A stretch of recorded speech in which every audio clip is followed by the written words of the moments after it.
Now बेटा हमारा अब नेक्स्ट टॉपिक है रिफ्रैक्शन ऑफ लाइट। टॉपिक का नेम है रिफ्रैक्शन। अब ध्यान रखना रिफ्रैक्शन है यहाँ पर, पहले हमने किया था रिफ्लेक्शन। क्या किया था हमने? रिफ्लेक्शन। अब हम कौन सा टॉपिक कर रहे हैं? रिफ्रैक्शन। याद रखना यहाँ पर फ्रैक्शन है। टॉपिक का नेम है रिफ्रैक्शन ऑफ लाइट। ठीक है, अब ध्यान से इसको समझना। कोई लाइट की रे है आपके पास, ठीक है, रे ऑफ लाइट है आपके पास। वो रे ऑफ लाइट एक मीडियम से दूसरे मीडियम में जाती है। एक रे ऑफ लाइट एक मीडियम से दूसरे मीडियम में जब जाती है तो उसमें बेंड पड़ जाता है। क्या पड़ जाता है? बेंड। ठीक है, तो उसे हम क्या बोलते हैं? फिनोमिना को रिफ्रैक्शन ऑफ लाइट। कौन सा फिनोमिना बोलते हैं? Refraction of light.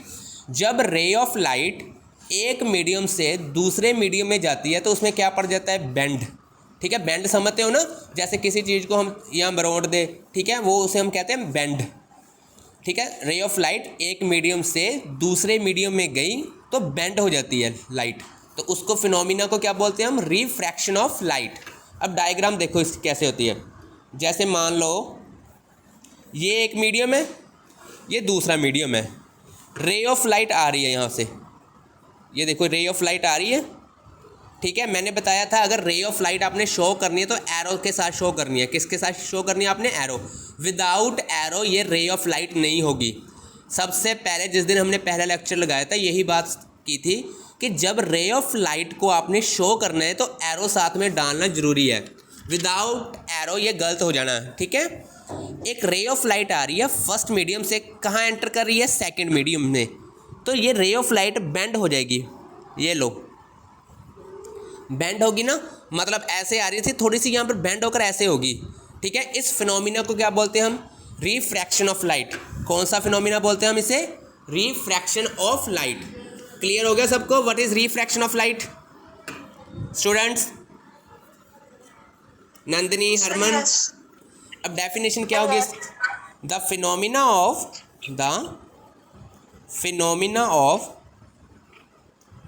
Bending of light, the phenomena of bending of light when it passes from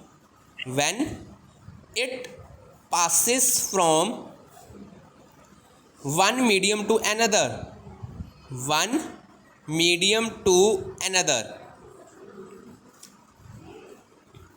clear होगी definition? The phenomena of bending of light when it passes from one medium to another. ठीक है, अब ये कौन सी रे होती थी? बताओ ना मुझको, ये कौन सी रे होती थी? याद करो, ये वाली रे को क्या बोलते थे हम? वेरी गुड, नॉर्मल रे। कौन सी रे? नॉर्मल रे। ये हमारी कौन सी रे होती थी? Incident ray. कौन सी रे होती थी? ये हमारी इंसिडेंट रे। ठीक है, इसे हम बोलते हैं रिफ्रैक्टेड रे। कौन सी रे? रिफ्रैक्टेड। याद रखना, आर पा दिया मैंने। रिफ्रैक्टेड रे ये नॉर्मल रे होती थी, ये इंसिडेंट रे, ये वाली कौन सी है? रिफ्रैक्टेड रे। कौन सी रे है? रिफ्रैक्टेड रे। रिफ्रैक्टेड बेटा, एल नहीं बोलना इस बार, आर बोलना है। रिफ्रैक्टेड रे। अब ये वाला एंगल, इस एंगल को हम बोलते हैं, पिछली बार भी बताया था, एंगल ऑफ इंसिडेंस। क्या बोलते हैं? Angle of incidence. ठीक है, और इस एंगल को बोलते हैं हम एंगल ऑफ रिफ्रैक्शन। ध्यान से सुनना, रिफ्रैक्शन बोल रहा हूं मैं अब। Angle of refraction, clear?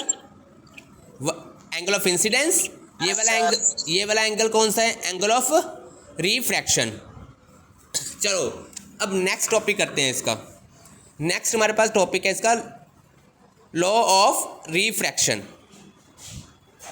Law of refraction. First law देखो क्या है? ये नॉर्मल रे है, ये इंसिडेंट रे है, ये रिफ्रैक्टेड रे है। इनमें से कोई रे ऐसी है जो पेज में से बाहर निकल रही हो? बताना मुझे, कोई भी रे ऐसी जो पेज में से बाहर निकल रही हो, ऐसे निकल रही है, बताओ जल्दी। नंदिनी, हरमन, कोई भी रे पेज में से बाहर नहीं निकल रही, इसका फर्स्ट लॉ फिर क्या है? द इंसिडेंट रे, नॉर्मल रे एंड रिफ्रैक्टेड रे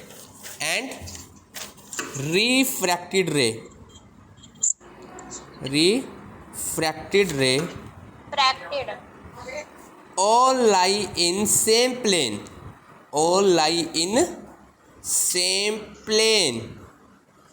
क्लियर हो गया? फर्स्ट लॉ क्या है हमारे पास? इंसिडेंट रे, नॉर्मल रे और कौन सी रे? रिफ्रैक्टेड रे। तीनों किस में लाई कर रही है? सेम प्लेन में। All lie in same plane. चलो भी, अब इसका सेकंड लॉ क्या है? सुनो ध्यान से।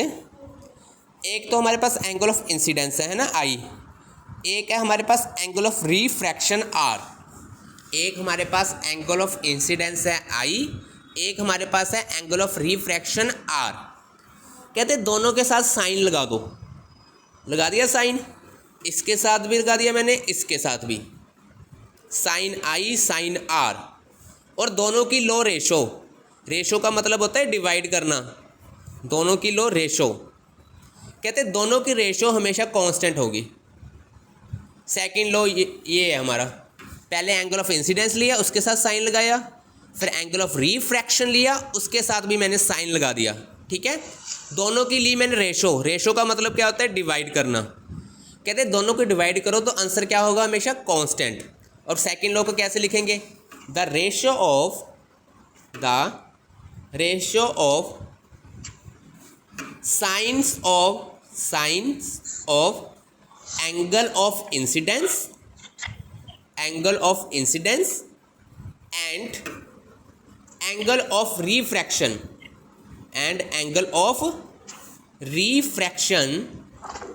Is always constant.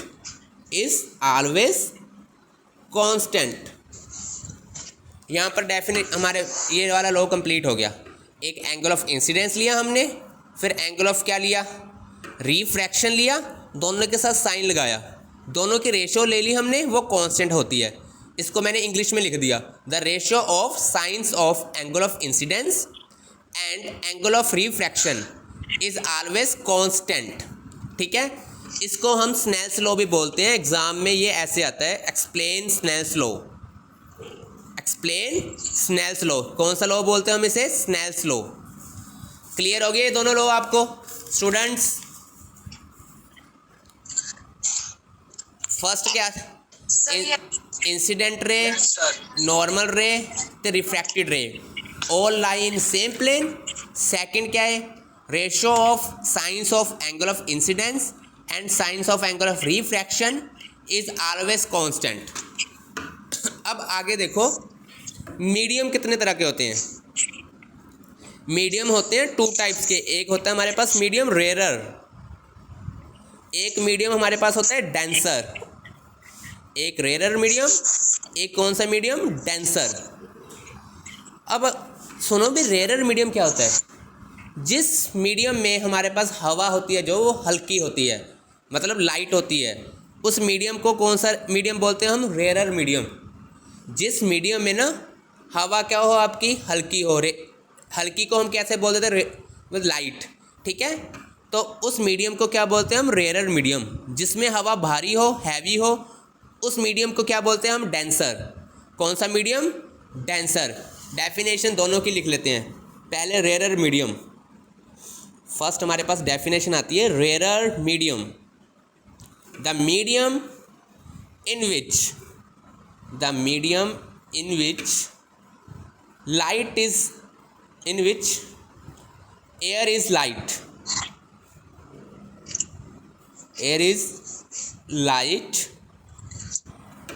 is known as rarer medium,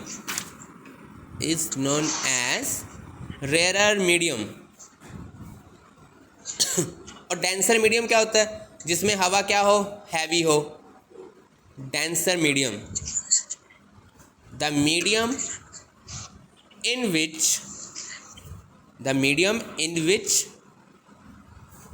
air is heavy air is slightly heavy is called denser medium, is called denser medium. Clear हो गया? नंदिनी, दमन, निखिल, तरुण, चलो बताओ फिर रेयर मीडियम क्या होता है जल्दी। रेयर मीडियम क्या होता है?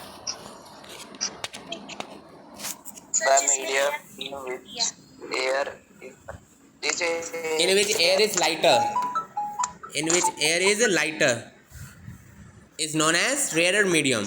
Denser medium कौन सा होता है? The medium in which air is slightly heavy is called denser medium. अब देखो लास्ट हमारा आज का, अब रे ऑफ लाइट बेंड की, ठीक है, मुझे कैसे पता लगा भी इधर को बेंड किया, उधर क्यों नहीं की ये बेंड? बैंड जरूरी थोड़ी है भी इधर वाली साइड की हो, उधर भी हो सकती है। इसके पीछे भी ना एक कंसेप्ट है। देखो अगर तो लाइट है हमारी वो रेयर मीडियम से कहाँ जाए? डेंसर मीडियम में जाए। जब रेयर मीडियम से कहाँ जाएगी? डेंसर मीडियम में। तो जो ये हमारी लाइट है ना, ये नॉर्मल की तरफ बेंड करेगी, नॉर्मल की तरफ। याद रखना है जब ray of light rare medium से डेंसर की तरफ जाएगी, ठीक है, तो लाइट हमेशा नॉर्मल के तरफ जाएगी। नॉर्मल के तरफ मतलब टुवार्ड्स द नॉर्मल, नॉर्मल के तरफ मतलब टुवार्ड्स द नॉर्मल। इसको लिखेंगे कैसे? When ray of light travels from rare to denser, rarer to denser, it bends towards the normal, it bends towards the normal ray, towards the normal, towards का मतलब क्या होता है? उसकी तरफ। चलो भी अब सेकंड पॉइंट देखो, अगर रे डेंसर टू रेयर जाएगी, डेंसर टू रेयर, तो वो हमेशा नॉर्मल से दूर जाएगी। नॉर्मल से क्या जाएगी? ये दूर। तो फिर ऐसे कैसे लिखेंगे? When ray of light travel denser to rare, it bend away from the normal. Away का मतलब क्या होता है? दूर जाना। It bend away from normal. सबको क्लियर हो गया? नंदिनी, दमन, निखिल, यस। अगर रेयर टू डेंसर जाएगी it bends towards the normal, अगर डेंसर टू रेयर जाएगी it bend away from the normal. ये दोनों पॉइंट्स हैं। अब आपने क्या करना है? इसको कॉपी में नोट कर लेना है सभी टॉपिक्स को। यहाँ से स्टार्ट करना है रिफ्रैक्शन ऑफ लाइट से, फिर डेफिनेशन, फिर लॉ ऑफ रिफ्रैक्शन, फिर उसके बाद लॉ ऑफ रिफ्रैक्शन के बाद इसको क्या बोलते हैं? स्नेल्स लॉ, फिर मीडियम की टाइप्स, ये दोनों टाइप्स होगी, फिर ये वाले दो पॉइंट्स। ठीक है, अगर किसी को कोई प्रॉब्लम है पूछ लेना मुझे। ठीक है बेटा।